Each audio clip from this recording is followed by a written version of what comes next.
एक गांव में पुट्ठा नाम का एक आदमी रहता था। कई महीनों से उसके पास कोई काम नहीं था और इसे उस बात की कोई भी चिंता नहीं थी। वह घर में आराम से बैठकर गप्पे मारता रहता। एक दिन, अरे भाग्यवान, अरे भूख लगी है, पेट में चूहे दौड़ रहे हैं, अरे जल्दी से कुछ खाने को दो। कहाँ से दूं? आप कुछ काम करो तब ना। मैंने कल थोड़े से चावल देखे थे, वो बना दो। वो मैंने खा लिए। आपको कुछ खाना है तो जाओ कमा कर लाओ। आप यूं ही निठल्ले बैठे रहते हो। निठल्ला और मैं? अरे जब चाहो काम मिल जाएगा है? तो करते क्यों नहीं? अब घर में खाने को कुछ नहीं बचा।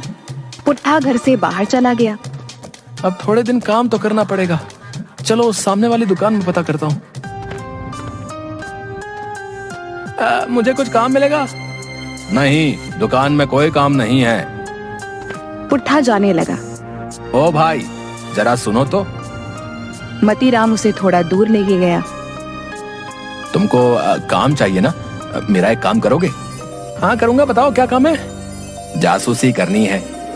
ओ बाबा, जासूसी? किसकी जासूसी? मेरी पत्नी कम्मो की। पगला गए हो क्या भाई? तुमको पत्नी की जासूसी करवानी है? मैं तुमको सब बताता हूँ। मेरी पत्नी कम्मो रोज थोड़ी देर के लिए घर से गायब हो जाती है। पूछता हूँ तो गोलमोल जवाब देती है। घर में बूढ़े माँ बाप हैं, इसलिए मैं चीखना चिल्लाना नहीं चाहता।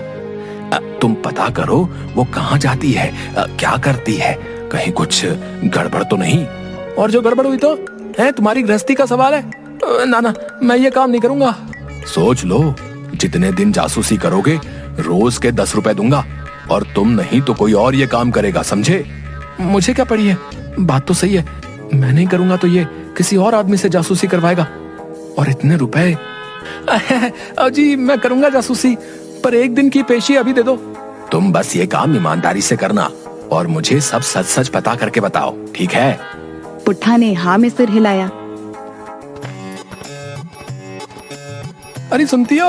अरे ये लो। ये क्या दे रहे हो? अरे भगवान, देखो तो सही। हाँ, इतने रुपये? पकड़ो पकड़ो मुझे, कहीं मैं बेहोश ना हो जाऊं। नाना, बस 10 रुपए ही तो है। तुम बेहोश हो गई तो ये 10 रुपए जो है दवाई में चले जाएंगे। तुम बेहोश मत हो ना। हैं?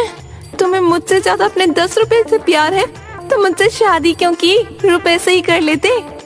अरे अभी तो कह रही थी इतने रुपए, और अब? आपके हाथ में कभी एक पैसा नहीं देखा, सीधा 10 रुपए दिखे तो चक्कर आ गया। आपको किसने दिए इतने रुपये? सुनो, मैं कह रही हूँ अगर साहूकार से ब्याज पे लाए हो ना तो वापस कर दो। क्या करना है ऐसे रुपये का जिसका 2 गुना ब्याज देना पड़े? अरे रे नहीं भाग्यवान, ब्याज पर नहीं लाया हूँ, ये मेरे। हाय राम, मैं मर गई। आपके पास आए कहाँ से? किसकी चोरी की? अगर किसी ने देख लिया हो तो लोग पकड़ने आते होंगे। मैं कैसे बचाऊंगी? चलो आप जल्दी छुप जाओ। अरे कोई क्यों पकड़ेगा? मैंने कोई चोरी थोड़ी की है, ये रुपए मेरी मेहनत के हैं। हैं? ऐसी कौन सी मेहनत की जो थोड़ी देर में इतने रुपये मिल गए? जो काम मुझे मिला है उसमें रोज के 10 रुपए मिलेंगे, रोज के। हाँ, तुम तो बस नोट गिनो। सच्ची में रोज के? विश्वास कर लूं? तो क्या नहीं करोगी? हाय, आप कितने अच्छे हो। पहली कमाई पूरी की पूरी मेरे हाथ में रख दी। भगवान करे आपका ये काम चल पड़े। अगले दिन पुट्ठा कम्मो के घर के बाहर साइकिल पर छिपकर बैठ गया। कम्मो बाहर आई। दीदी कहाँ रह गई थी? आपका इंतजार करते करते धूप में सड़ गया। भैया, आज काम ज्यादा था। ये लो, बहुत गर्मी है और जल्दी चलो। यहाँ ज्यादा बात करना ठीक नहीं, कहीं हम पर किसी को शक ना हो जाए। कम्मो रिक्शे में बैठ गई और पुट्ठा साइकिल पर उसका पीछा करने लगा। रिक्शा गांव के बाहर फूस की एक बंद झोपड़ी के बाहर रुका। कम्मो उस झोपड़ी के अंदर चली गई। दीदी जल्दी करना, मैं यहीं आपका इंतजार कर रहा हूँ। पुट्ठा अपनी साइकिल पर सवार झोपड़ी के पास जाने लगा। वहाँ कहाँ जा रहे हो? साइकिल झोपड़ी में डालना है क्या? अरे नहीं भैया, आज साइकिल संभल नहीं रही ना, इसलिए थोड़ा टेढ़ा मेढ़ा चल रही है। और संभल कर चला करो भैया, कहीं इसके चक्कर में तुम गिर ना जाओ। पुट्ठा मुस्कुराता हुआ वहां से चला गया। रात को पुट्ठा मतीराम की दुकान में पहुंचा। आओ आओ, मैं तुम्हारा ही इंतजार कर रहा था। बताओ क्या पता चला? पता तो बहुत कुछ चला है, पर पहले मेरी मजदूरी। मतीराम उसे 5 रुपए देता है। ये तो बस 5 रुपए, बाकी के 5? पहले बताओ तुमने क्या पता किया? कम्मो भाभी रिक्शा में बैठ के गांव के बाहर एक झोपड़ी है उसमें गई और 1 घंटा बाद बाहर आकर रिक्शा से घर आ गई। हाँ, ये तो मुझे भी पता है। मुझे थोड़ी पता था कि तुम जानते हो। वो वहाँ किससे मिली? ये आज नहीं पता चला। पर क्या? बताओ बताओ, क्या बात है? भाभी रिक्शे वाले से कह रही थी कि यहाँ से जल्दी चलो, कहीं किसी को शक ना हो जाए। क्या उसने ऐसा कहा? तुमने ठीक से सुना? पुट्ठा ने हाँ में गर्दन हिलाई। हाँ भाई, कम्मो सच में गड़बड़ कर रही है। ये लो तुम्हारे रुपए, और सुनो, मुझे सब पता करके बताओ। तुम चिंता मत करो, मैं हूं ना। पुट्ठा खुश होते हुए घर चला गया। ये लो आज की कमाई। आज भी पूरे 10 रुपये। सुनो जी, मैं इससे कल एक नई साड़ी ले लूं। अरे ये भी कोई पूछने की बात है? सब तुम्हारा है, जो मर्जी है लो। बस मेरे लिए। मेरे लिए क्या? कल मेरे लिए कटहल की सब्जी बनाना। हाँ, कटहल के साथ हलवा भी बना दूंगी। अगले दिन कम्मो अपने बेटे के साथ रिक्शा पर सवार होकर निकली। पुट्ठा साइकिल पर उसका पीछा करने लगा। कम्मो झोपड़ी में गई। पुट्ठा ने साइकिल थोड़ी दूर खड़ी करके रिक्शे वाले से छिपते हुए खिड़की से झोपड़ी में झांका। उसे केवल कम्मो दिखाई दे रही थी, दूसरा हिस्सा नहीं दिखाई दे रहा था। कम्मो ने रोते हुए अपने बेटे को आगे किया। अरे कौन है? दूसरी तरफ दिख नहीं रहा। कम्मो ने कुछ रुपए और खाने का डब्बा आगे बढ़ाया। खाना और रुपए? पर ये ससुरा है कौन? पुट्ठा ने गर्दन अंदर डालने की कोशिश तो की, मगर असंतुलित होकर गिर गया। आवाज सुनकर रिक्शे वाला आया। पुट्ठा पत्थर से टकरा गया था। चलो रे बटोहिया, चलो रे बटोहिया, चलो रे। पुट्ठा सीधा मतीराम के पास पहुंचा। अरे ये क्या हाल बना रखा है? मिट्टी से भरे हो। ये हाल तुम्हारे चक्कर में हुआ भैया। हाँ सुनो, आज भाभी अपने साथ तुम्हारे बेटे को भी ले गई थी। हाँ, कम्मू मोनू को भी साथ ले गई। वहाँ उन्होंने खाना और रुपए भी दिए। किसे दिए? कौन था वो? तुम जानते हो उसे? मुझे उसका मुंह तो नहीं दिखा, पर वो हाथ जिसने रुपए लिए वो पक्का आदमी का था। रुपए उसी ने लिए थे। ये सब क्या चल रहा है? तुम चिंता मत करो, मैं कल और पता करता हूँ। पुट्ठा रुपए लेकर वहां से चला गया। मतीराम गुस्से में घर गया। सुनो, आज तुम फिर दोपहर में कहाँ गई थी? तुम भी ना, माँ जो सो रही है ऊंची आवाज में मत बोलो। बात को टालो मत। तुम्हारी फिजूल की बातों के लिए मेरे पास समय नहीं है।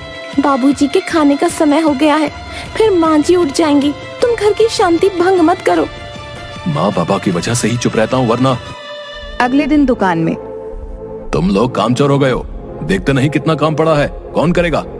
जल्दी ग्राहकों को सामान पहुंचाओ। मालिक, सामान पैक हो रहा है, आप चिंता मत करो। किसी ग्राहक को शिकायत का मौका नहीं मिलेगा। हाँ, अरे मैं यूं ही इन पर चिल्ला रहा हूँ। ये बेचारे तो अपना काम ठीक से करते हैं। इनको हंसता देखकर मैं चिढ़ गया। ऐसे नहीं चलेगा। आज मैं खुद जाकर देखता हूँ असलियत क्या है। आज दूध का दूध और पानी का पानी हो जाए। कम्मो मुझे धोखा दे रही है। कम्मो रिक्शे में बैठकर गई। पुट्ठा भी उसके पीछे साइकिल लेकर निकल पड़ा। रिक्शे वाले ने पीछे मुड़कर देखा तो पुट्ठा इधर उधर देखने लगा। शायद ये आदमी हमारा पीछा कर रहा है। कम्मो अंदर झोपड़ी में गई और पुट्ठा ने छिपकर खिड़की के पास साइकिल लगाई। तभी पीछे से रिक्शे वाला आया और उसे पकड़कर सड़क पर लेकर गया और मारने लगा। अरे रे, इसे क्यों मार रहे हो? तुम जाओ यहाँ से। इसे शर्म नहीं आती? रोज रोज कम्मो दीदी का पीछा करता है। आज मैं इसे ऐसा सबक सिखाऊंगा कि किसी का पीछा करना भूल जाएगा। हाँ, तुम बीच में मत पड़ो भैया। राहगीर वहां से चला गया। रिक्शे वाला और पुट्ठा दोनों लड़ने लगे। तुम दोनों मिलकर जो खिचड़ी पका रहे हो मुझे पता है। क्या पता है तुम्हें? वह उसे मारने लगा। तभी वहां मतीराम आ गया। छोड़ो इसे, क्यों मार रहा है? मारू ना तो आरती उतारू ऐसे आदमी की। वह फिर हाथ उठाने लगा। खबरदार जो हाथ उठाया तो। अरे तुम हो कौन भैया? तुम इसे नहीं जानते? ये कम्मो का पति है, इसी ने मुझे उसके पीछे लगाया है। तभी कम्मो बाहर आ गई। अरे राम, मतलब तुम अपनी बीबी की जासूसी करा रहे थे भैया? आप मेरी जासूसी करा रहे थे। आपको क्या लगा कि मैं बदचलन हूँ? लगने की क्या बात है? तुम रोज रोज यहाँ किससे मिलने आती हो? आखिर है कौन अंदर? मतीराम झोपड़ी के अंदर गया और बाकी सब भी। अंदर एक बूढ़ा आदमी बिस्तर पर पड़ा था। ये मेरे पिता है और कम्मो मेरी बहन। मैं भी नहीं जानती थी कि मेरे पिता हैं। इन्होंने बचपन में मुझे गोद दे दिया था। ये क्या हो रहा है? बाबूजी, ये आपके दामाद हैं। दामाद जी आए हैं मुझसे मिलने। आज मेरे सब पाप धुल गए। बेटा मुझे माफ करना। मैंने गरीबी के कारण अपनी कम्मो को अमीर धनपत को गोद दे दिया था। बाबूजी आप आराम करो। सब बाहर आ गए। ये रिक्शे वाले नहीं, मेरे भैया हैं। बाबूजी को यह बात हमेशा चुभती थी कि उन्होंने अपनी बेटी को खुद नहीं पाला, गरीबी की वजह से गोद दे दिया। जब उनकी तबीयत खराब रहने लगी तो बोले मुझे मेरी बेटी से मिला दे। तो मैंने धनपत के पास जाकर कम्मो दीदी का पता लगाया। कम्मो, तुमने ये बात मुझसे क्यों छिपाई? आपके माँ बाबूजी ने आपका विवाह मुझे अमीर घर की लड़की समझकर किया था। वो और समाज क्या सोचेगा कि मेरे असली पिता गरीब है, भाई रिक्शा चलाता है। मैं डर गई थी कि कहीं आप मुझे छोड़ ना दें। तुम भी ना। चलो घर चलो। माँ बाबूजी को मैं समझा दूंगा। अब से तुम्हारे बाबूजी और भाई हमारे साथ रहेंगे। चलो काम पूरा हो गया। पूरे 50 रुपए मिले। इतने रुपए के सामने तो वो मार कुछ भी नहीं थी। हाँ, कोई मुझे 5 रुपए रोज देना तो भी मैं इतनी मार हंस हंस के खा लूं। हाँ भगवान, ओ भगवान कहाँ हो? आज बहुत खुशी का दिन है। हाँ। वह जोर जोर से रोने लगी। हाय, हे प्रभु, ये दिन देखने से पहले मैं मर क्यों नहीं गई? मेरा राक्षस पति सौतन के चक्कर काट काट के खुशी मना रहा है। तुमने मुझे राक्षस कहा और ये तुम्हारी सौतन ये कहाँ से आ गई? बस करो, अब इतने भोले भी मत बनो। देखा बहन, मैं ना कह रहा था ये तुमको पागल बना रहा है। वहाँ सड़क पर ये पिट रहा था। वो आदमी बोल रहा था रोज रोज कम्मों का पीछा करता है, बदचलन कहीं का। तुमको कुछ नहीं पता। चलो चलो निकलो यहाँ से, फिर दोबारा नहीं आना। चलो। उसे क्यों भगा रहे हो? 2 पैसे क्या कमाने लगे, आपकी आवारागर्दी शुरू हो गई। मैं सोचती रही ये आदमी दिन भर मेहनत मजदूरी करता है, पर आप पराई औरतों का पीछा करते हो। वह जोर जोर से रोने लगी। हे प्रभु, मेरा पति नालायक निठल्ला ही अच्छा था। काम के चक्कर में मेरा घर बर्बाद हो गया। भूखी अच्छी थी, पर सौतन, मुझसे ये सहन नहीं होगा। आसपास के लोग झांक कर देखने लगे। तुम लोग ऐसे क्या देख रहे हो? चलो चलो जाओ यहाँ से। तुमने इस भोली भाली औरत के साथ ठीक नहीं किया। बाबा ज्ञान मत दो, मैं अपने आप देख लूंगा। तुम जाओ यहाँ से। मुझे समझ नहीं आ रहा इस फिसड्डी पुट्ठा में इतनी हिम्मत आई कहाँ से? मैं कह रहा हूँ तुम जाओ। पुट्ठा ने दरवाजा बंद कर दिया।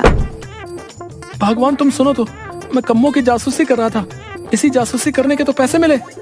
झूठ, आप झूठ बोल रहे हो। पोल खुल गई तो जासूसी का बहाना बना रहे हो। आपको क्या पड़ी जो उस कम्मों की जासूसी करने चले? चलो निकलो यहाँ से। अरे अरे, मैं यहाँ से क्यों जाऊँ? जब तक उस कम्मों का भूत सिर पर से नहीं उतरता, आप इस घर में नहीं रहोगे। अरे सुनो तो, मैं सच कह रहा हूँ। सुना नहीं आपने? जा रहे हो या मैं चली जाऊँ यहाँ से? तुम ठीक नहीं कर रही। पुट्ठा दरवाजे पर पहुंचा। तभी मतीराम और कम्मो आ गए। अरे अच्छा हुआ तुम आ गए। तुम्हारी वजह से मेरे घर में कोहराम मच गया है। ये मेरी बात सुनने को तैयार नहीं है। तुम इसे सच बताओ। बहन, पुट्ठा बहुत अच्छा इंसान है। इसने मेरे कहने पर ही कम्मों की जासूसी की। भैया, जो बात मैं इन्हें चाहकर भी नहीं बता पा रही थी, वो आपकी वजह से पता चल गई और आज हम सब साथ हैं। आपका बहुत बहुत धन्यवाद। पुट्ठा, तुम कल से दुकान में मेरे साथ काम करना। भाई, तुमने मेरा घर बचाया है, वरना मैं शक के चक्कर में सब बर्बाद कर देता। ये कपड़े तुम दोनों के लिए हमारी ओर से उपहार है, ना मत कहना। और तुम लोग भी खुश रहो।